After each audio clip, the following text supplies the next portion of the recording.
Et il y a une chose que l'histoire de l'évolution nous a apprise, c'est que la vie ne peut pas être contenue. La vie prend le large, la vie conquiert de nouveaux territoires, elle renverse toutes les barrières. C'est parfois pénible, c'est parfois dangereux, mais... ouais. Enfin, c'est comme ça. C'est comme ça.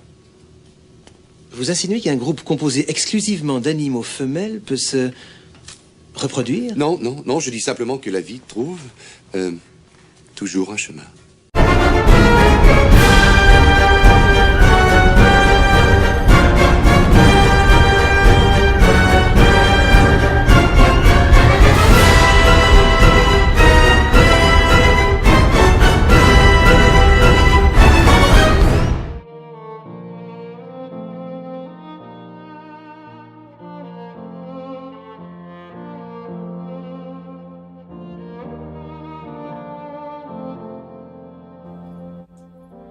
Comme le disait toujours Ian Malcolm, la vie trouve toujours un chemin. Je pense que cette phrase explique le mieux ce qui s'est passé aujourd'hui avec Nelly Vibris. Donc c'est absolument incroyable, je ne m'attendais pas à voir ça si tôt. Pourquoi cette phrase explique si bien cette vidéo pour un phénomène, la parthénogénétique. En effet, la parthénogénétique est un phénomène commun chez les geckos, Lepidodactylus lugubris et notamment chez pas mal d'autres espèces de reptiles. Donc la parthénogénétique, qu'est-ce donc?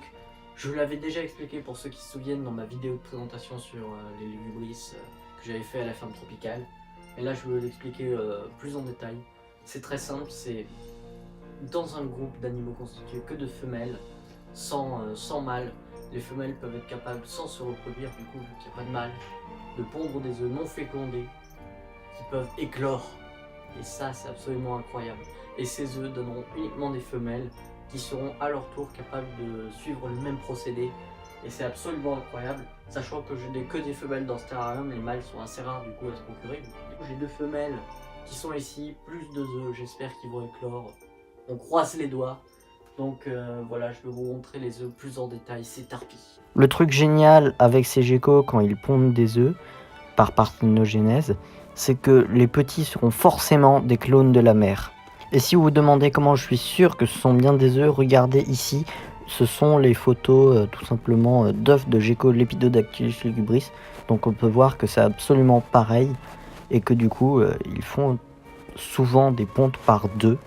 Donc c'est souvent ce que j'ai vu d'ailleurs à propos des Lepidodactylus lugubris, c'est que les pontes se faisaient avec deux œufs.